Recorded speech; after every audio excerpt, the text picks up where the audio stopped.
Willkommen bei Sales & Pepper, dem modernen Vertriebspodcast für alle, die keinen Bock mehr haben auf 0815 Vertrieb.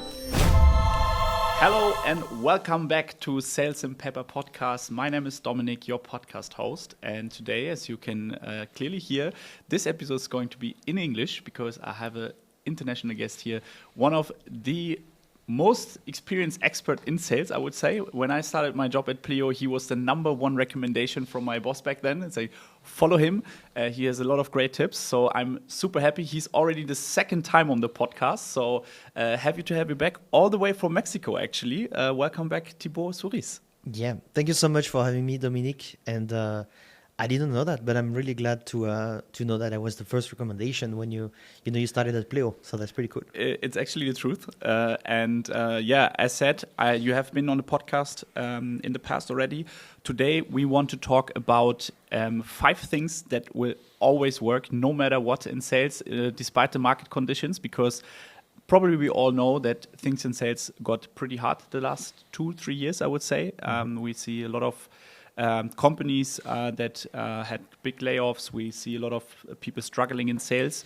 But I believe, and I think you too, is that there are some patterns and some habits you can actually, and systems you can use that will actually also help you during that time to be successful.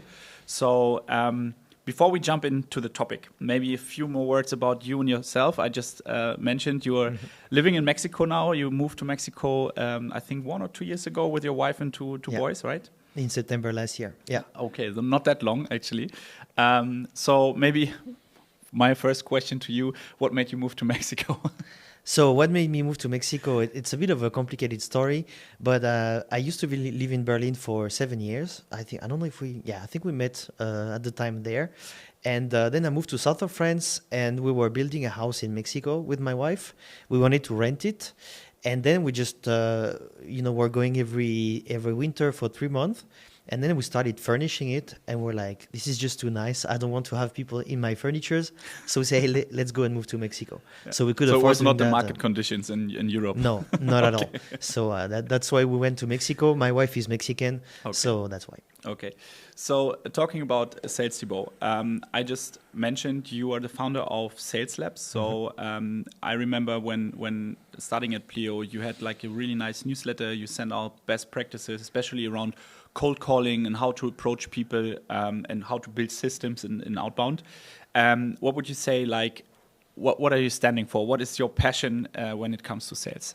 So for me, I found that sales is it's something so interesting in your career, because whenever you know how to sell, and specifically how to prospect and get strangers to start a conversation with you and book meetings, it opens like all kinds of doors. So I started like working for myself, I think 7 years ago. I started as a consultant. I was a trainer, also a coach. Now I'm more of you could think of a creator, sales creator, where I create content. I do plenty of things, but I always sell different types of things. And so for me, that's what I document in my newsletter, which is called the Remote Sales Playbook. I've kind of rebranded it many times. Yeah. But that's really what I'm standing for, is just being able to pretty much build the life you want, work when, where, and how you want. That's kind of the goal for everyone through sales. And the first thing you want to do for that is just being able to have strangers paying attention to what you have to say in your prospecting, and that's what I stand for. Yeah. And a lot of people already paying attention, actually, because I think it's 43,000 people actually on LinkedIn that follow your profile already. So in case you don't do it, Thibaut Souyris, Sales Labs, Google him or search him on LinkedIn. I can tell, like, what I feel is very impressive when also I'm following you since 3-4 years now, is also the journey you have taken, because I remember you in the beginning, you were having like these kind of master classes and coachings that you offered. Now you're talking about your own journey and how you actually managed to make a living out of your LinkedIn profile, actually, your personal brand. We had Adriana from Lieferando in the last episode. She's also a corporate influencer, also having just started her journey.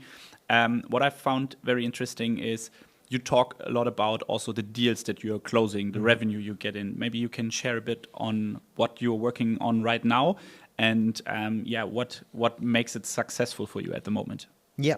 So I mean, when I started documenting on LinkedIn, it was I think in December 2019. I started talking a lot about prospecting before everyone kind of started doing it, and in the last maybe 1 year or two, it's become very crowded on LinkedIn. So everyone's talking about how they prospect and everything, and so it's been for me something where. Very obviously, when people start their journey or start their careers in sales, they start like as SDRs or these kind of things. And so as I evolved and my audience kind of grew up or grew older, I thought we'd be interested to kind of go in a different direction. So keep working, keep talking about how you build pipeline, how you book meetings, because that's always really essential. But also document, what's the outcome that is, I've been able to create with that. So for me, it's been really about specifically helping people get a bit more control in their career. So, like when I see, for example, that people have to approve, and, I get approval from their managers to get holiday, that kind of like drives me crazy. Yeah. I mean, it's normal, when you run a business and you have employees, you have to control all that. But for a lot of people, they want to move and do something different. And so what I'm doing right now, I see a lot of people wanting to become influencers or sales creators and basically getting paid to post content.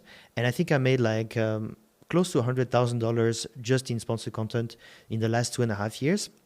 So it's been pretty good. And what I'm doing right now is I'm documenting a bit more of this, helping sales creators basically get more control over what they're doing.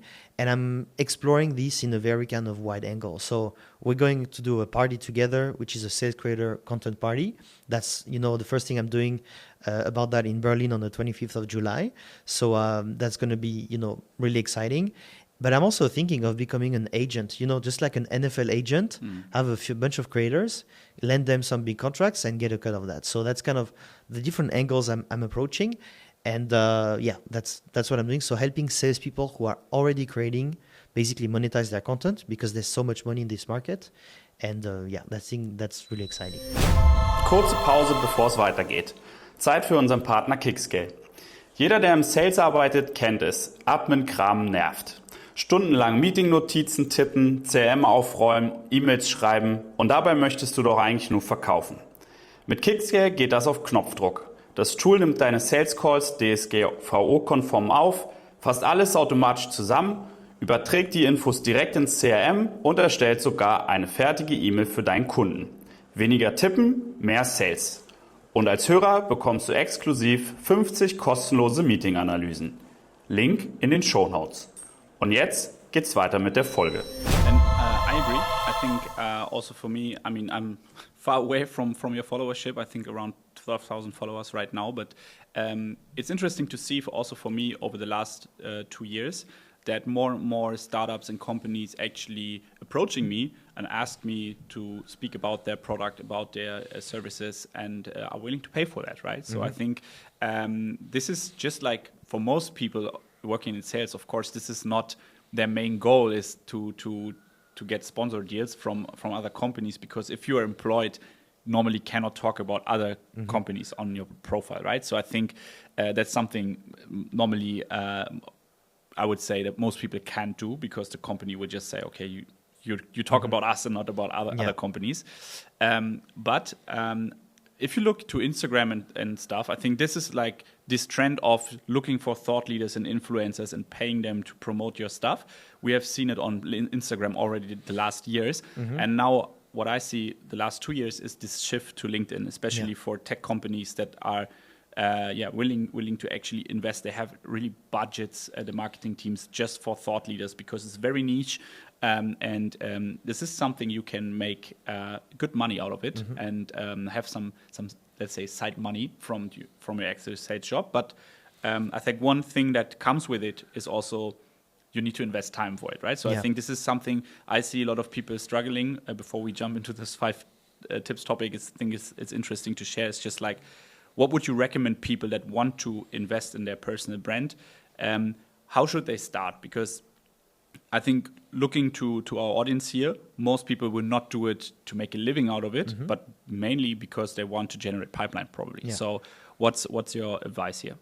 So I think you mentioned the one important word. I think it's pipeline, because whenever you're starting to create content, often that's going to be a byproduct of you putting yourself out there.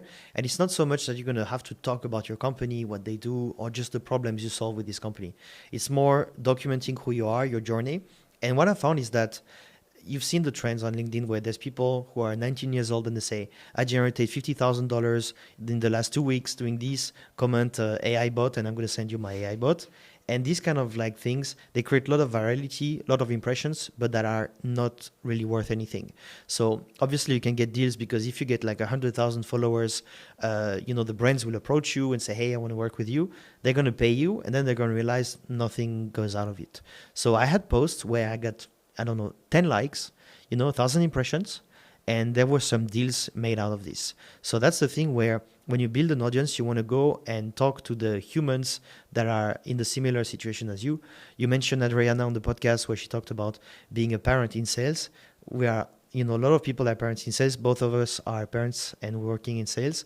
So if I talk about the struggle of, dealing with my kids in the summer holiday while I try to close deals, you're going to relate to that because you may go through the same thing. So I think it's really about not forgetting that you're trying to talk and to engage with other humans. And this is the audience that's going to matter, not just like the thousands of impressions and likes you're going to get from just a viral post. So I think for me, it's about finding, and I know it's a very generic topic, we could talk for hours about that, but finding something that's just you, documenting who you are without just showing the nice stuff, but also the tough stuff. I think that's what makes people just being attracted to you. And that's how you create influence in the end. Yeah, and I think you just shared like a very interesting point, and it is that if you just talk about your product and services, nobody will actually give a shit, to be honest. So I think the secret sauce here is just creating value for your audience. And if you want to generate pipeline, let's say you're selling to HR, you should probably talk about like hacks or life hacks for people working in HR and not talking about sales, right? So I think this is just something I would recommend here is just think about what is your audience interested in and how or where in which field you have an expertise that you could actually help people to get better in what they're doing. Let's maybe focus on the 5 things topic. So I think social selling is probably one of them, but that you're the expert. So what would you say, like when you look at the current market conditions, you also talk to a lot of salespeople out there. First of all, what would you say, what did change when it comes to prospecting and sales in general? So I think prospecting has become really complicated for a lot of people, mainly because of the I think 2 factors. So there's the volume. Volume has increased like crazy, where if you're a decision maker, you receive a ton of cold outreach all the time. And even if you're not making a decision maker, you get like contacted by basically AI agents that just try to push you whatever they want to sell. So you just become numb and you don't really want to, answer or reply to that. Second thing is the technology. So with, for example, the latest Apple update, there's kind of a preview when you call someone. So cold calling gets really hard. Same thing with the email. There's like spam folders and kind of really good technology that prevents spam from landing on your mailbox. So just getting in front of the prospects is just super hard. And so I think one thing that works, and you mentioned it, is really the social selling part, and specifically the act of being proactive on LinkedIn. So it doesn't mean that you have to be a superstar, get like tens of thousands of followers. You have to really just be able to find triggers. So, we call that intent data. That's kind of the fancy word for that. But basically, if someone is visiting your website, your profile, or if you're not posting, someone is liking or engaging with the post of someone else that can, indicates that they may have a problem you can solve. That's really about using this and saying, hey, I saw you did this. How are you solving this specific thing, for example? And so that's really always this approach of using the clues, the intent data you see on LinkedIn to start conversation with people on LinkedIn, and not so much take something on LinkedIn and then move it to the call, to the phone or email, but really staying on the platform, using your connection requests and the messages. Because for me, that's pretty much how I book everything. So I just go. It's different. I got like 43,000 followers almost. So it makes a difference because people hear my name and see my name often. But I can tell you like 95% of meetings I book are on LinkedIn, basically. That's interesting. That's a huge number, actually.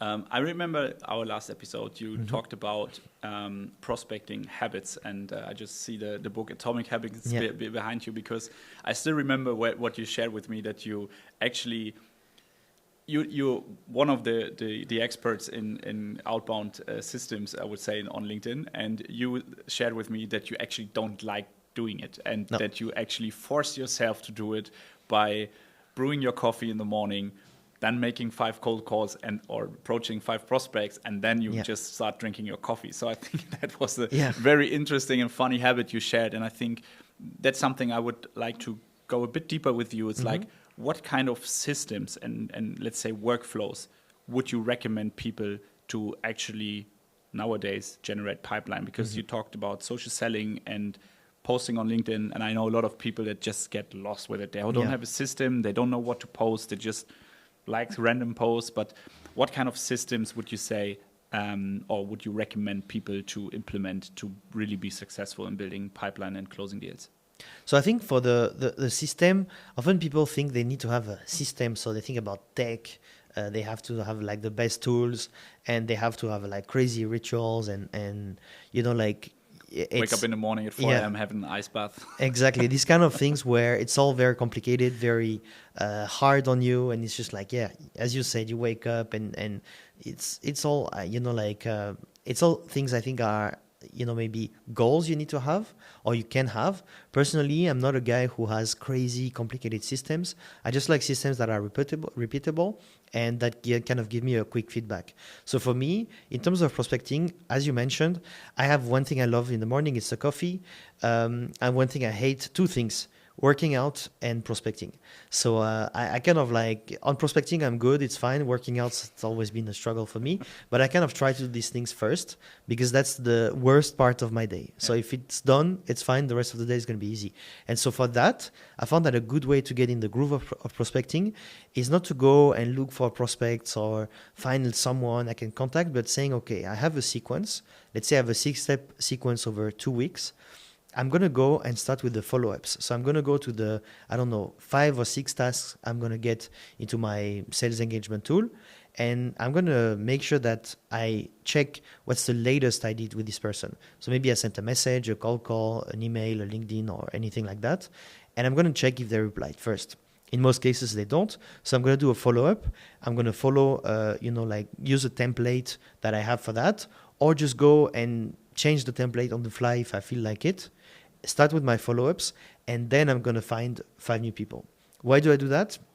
Because the follow-ups kind of are simple to do. If you send someone, a message to someone, you can send them a bump, any thoughts, something like that.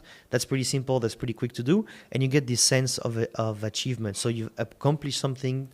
You've ticked a task out of the checklist. And so that personally, that's what I feel, makes me more motivated. And so I do it. After my 5 or 10 follow-ups, I find 5 new prospects I want to contact, and I add them to my sequence, meaning I start the first touch point, connection request, email, or whatever. And so by doing this, that's my system. I know it's follow-ups, 5, and by the way, the number depends, but between 5 and 20, let's say, per day is enough for me to go. And I just know that if I do my follow-ups, I find 5 new people and add them to the sequence, I'm done. And if I do that every single day, it's going to take me between 15 and 30 minutes.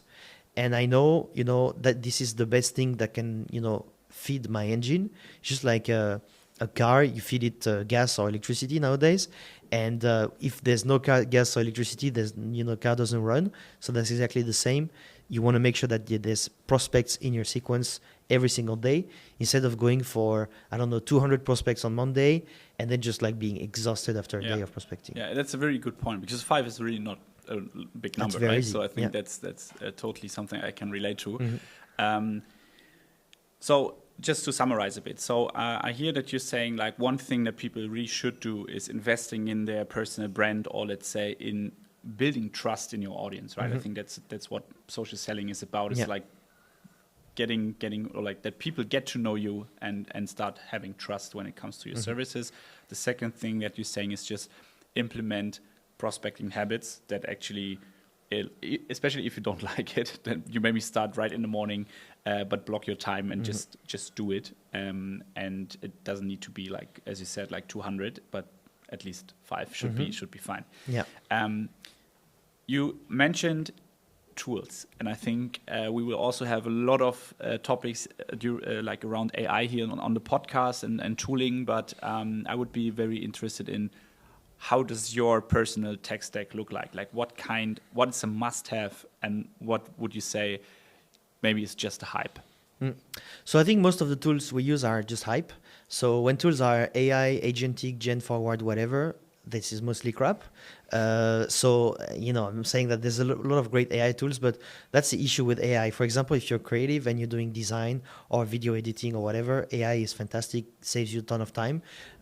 In prospecting is a lot about understanding human psychology, writing good messages, good copy.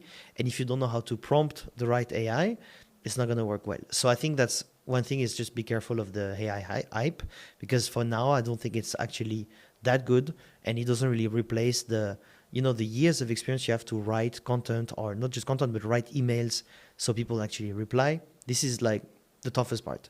So for me, in terms of tools, I think what you need is first, you need LinkedIn. That's kind of the first tool you need. You don't even need Sales Navigator, but you need LinkedIn because that's a social network, but also an accurate lead database. So this is just amazing for that. Then you need like a tool to actually build your sequences and make sure that the sequence or that the tasks keep popping up every day, so you remember to follow up. So it's a sales engagement tool. I personally use Ample Market, but there's tons of different tools. There's like Reply. You have Salesforce that does a few of these things, HubSpot. So there's so many different ones you can use. And then once you're in there, for me, what really is important is like maybe a video prospecting tool. That's really helpful. And a CRM typically at the end, which is more, how you're going to turn these two meetings into opportunities. So, and they're going to be able to keep track of them. So for me, I think about it as an individual person prospecting or selling, that would be these things. And the tools, they don't basically, it's not like I click a button and suddenly I get meetings. It's more, I outsource the useless part of so I make sure that my brain is not crowded with tasks like remember my follow-ups and everything. Yeah. And I make sure my brain is used to actually craft good messages and really think about conversations and how people will actually reply. So productivity tools is really what I recommend for that. I think it's interesting because I feel like I agree with one thing that you said, that a lot of AI tools are not crap, but at least not where they should be right now. On the other hand, I feel that it's going to be very interesting because I see especially the video part and stuff is getting insane. Like it's really good quality, also AI calls and stuff. But it's like circling back a bit, because I think that's exactly why you need a personal brand right now, that people really trust you as a person and don't want to get spammed by AI, right? So I think that feeds a bit what we just said already.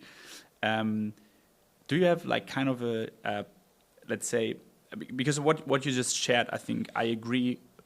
If you are selling to tech companies, for example, if you're selling like in mid-market or SMB, but I think if you think of German Mittelstand, for example, and you're selling to enterprise, I would assume most of them are not on LinkedIn, right? It's like the buyers. So I think it's always, especially like if you're selling enterprise segment, most of the times it's about understanding where do you find your prospects and where you actually can contact them, right? So I think just like as a little side note here, because some SDRs may be just starting as an enterprise AE and saying, okay, I don't find my prospect. What should I do? So what would you recommend those people like that are saying, okay, LinkedIn not working for me in my ICP?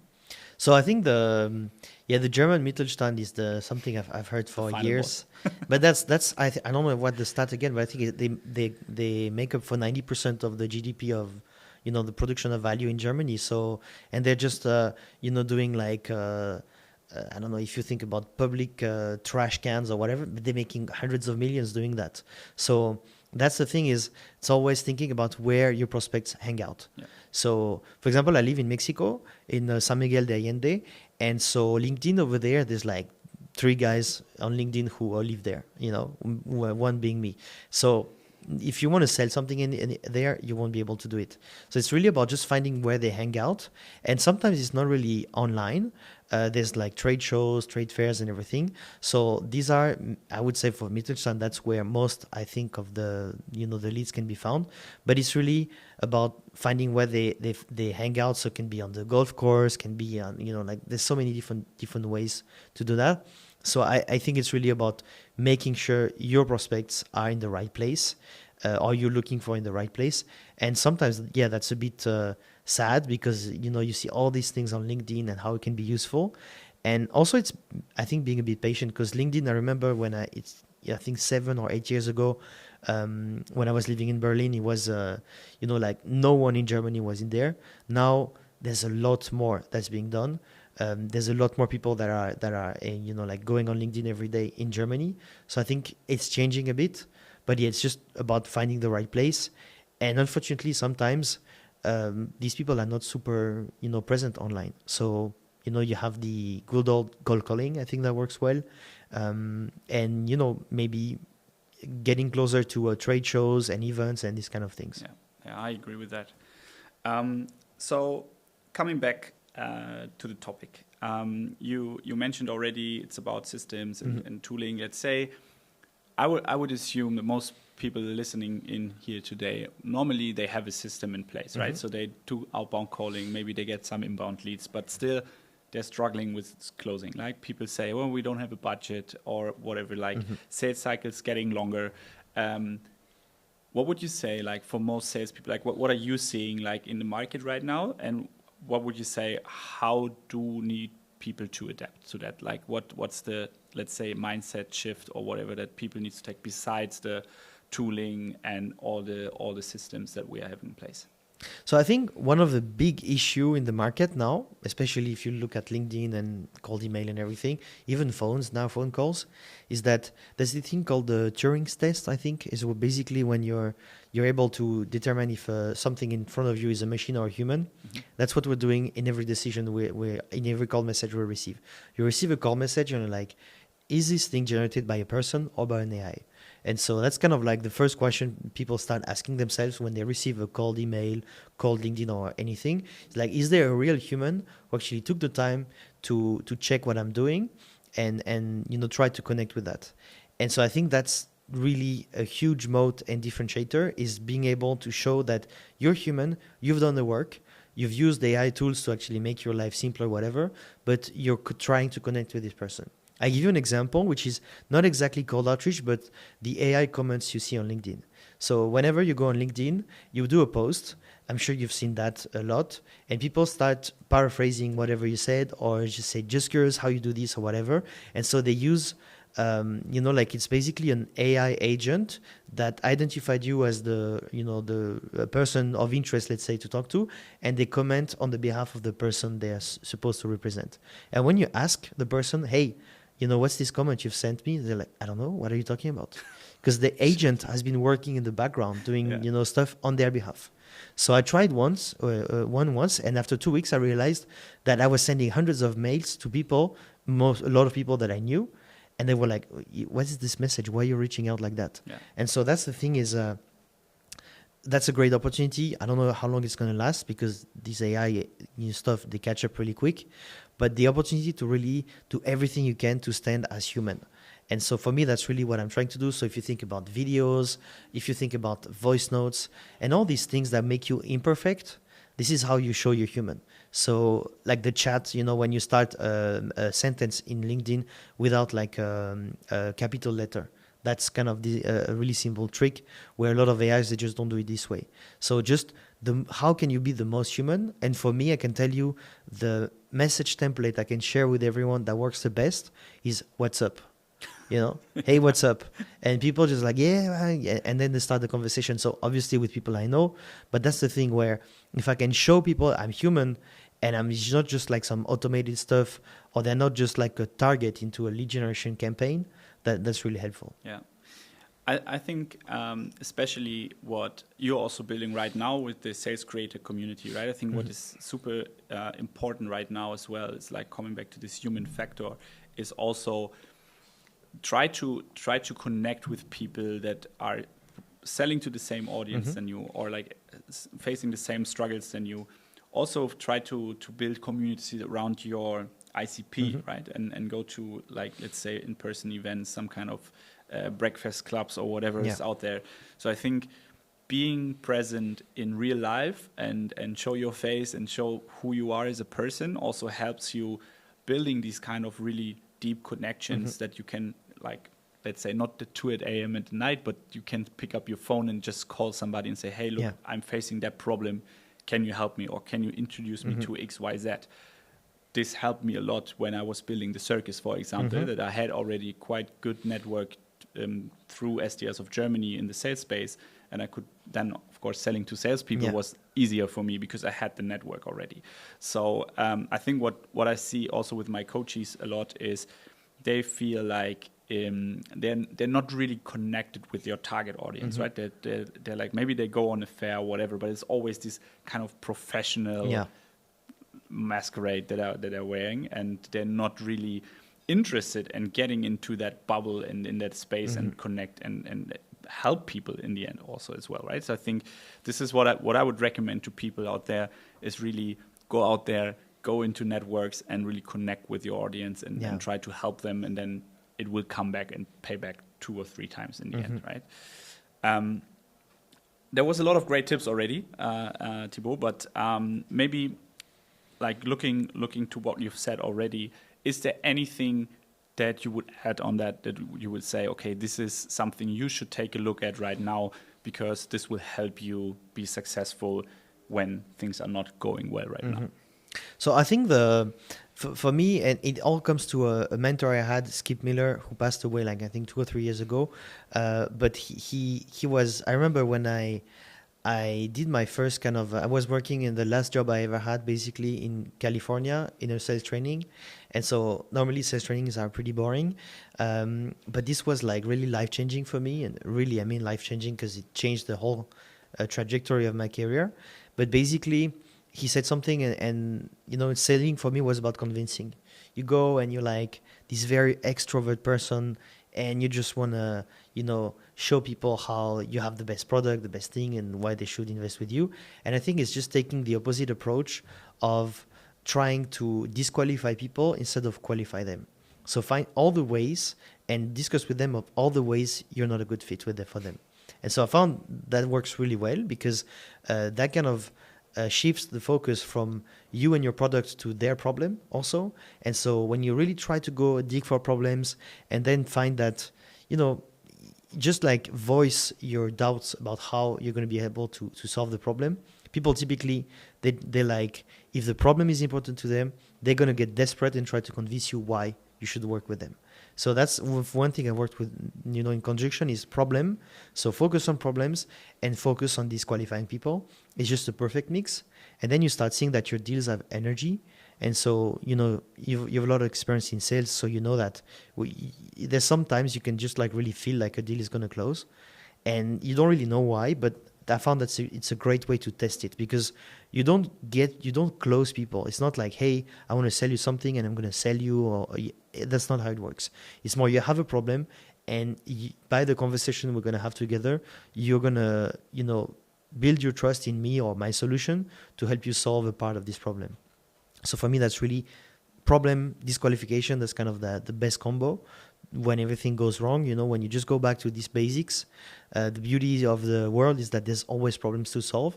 And so if you find the problems and you find the problem big enough, then you're going to be able to close something at some point. That's interesting. You talked about disqualification, Thibaut, and I know that I shared it also in the previous episode already. A lot of my coaches right now, they think they're struggling with closing, but when I look at their deals, what I find mainly is that they're struggling with disqualifying or qualifying the deal. Is there any framework or any system that you are using yourself that you would recommend to people, like when it comes to first conversations? Like how would you qualify or disqualify? Yeah, so I know you have the BANT, MEDIC, whatever, you know, you can come with acronyms all the time. So I think they all have their space at different parts of the, you know, like of the sales process. But for me, the same, a lot of people, they come to me and they say, hey, how can I close? I have problem with closing. I don't know how to negotiate or the late stage or whatever. And as you know, the problem is not really in the late stage, it's in the discovery, the beginning of the conversation. So for me, there's three questions I always ask myself and the prospects in a deal is like, what's causing you to have a conversation with me? So why are we speaking right now? Why that? That's first thing. What are the outcomes you expect from this conversation? So, what can we do? And when can you make a decision? If you have an answer to these three questions, you have a deal. If you don't, you need to ask more questions or you don't have a deal. And so for me, it's really about just not obsessing over frameworks, whatever, but really understanding, having a clear answer to these three questions is really a game changer. So that's what I recommend people. So what's causing you to have a conversation with me? What are the outcomes you're expecting from this conversation? And when can you make a decision? And I found that when can you make a decision is such a great question because people are like, we need to see, I don't know yet. They often when they are very evasive, asking this question is going to be a great way to know this deal is not going anywhere or is going on their timeline. So I can't really count on it. Yeah. So that's really what I would recommend. Yeah. Yeah, I agree with that. And I think what I've seen a lot is also people saying, yeah, this deal will close. I have a very good feeling. And then we look at it and ask questions, or like the manager starts asking questions and then they feel like, okay, actually, I don't know anything about that person, right? So it's like, he's not a champion, he's not a decision maker. I don't know the timeline. I don't know what other departments need to be involved in that deal. So I think just understanding also, especially how does the buying process look like on the customer side and not how does my process look like, okay, I want to have one demo and then I want to close the deal. No, what's actually the timeline and the process on the customer side helps a lot to get transparency, and also make it easier to close the deal in the end, I believe. Thibaut, we're talking more than 30 minutes right now, so we coming to an end. Yeah, it's sad that it's already coming to an end, but thank you so much for being my guest today. I think there was a lot of great tips. I will summarize the 5 tips in the end also in the show notes for everyone, so you can read through it again. And in case you want to learn more about Thibaut and his sales tips, follow him on LinkedIn as said. Also make sure to share the episode if you liked it with your friends and your colleagues. And of course, please give us a follow also for the podcast. So thanks for being our guest today. Thanks for being here, Thibaut, and hopefully see you soon again. Thanks for having me, Dom. Thanks.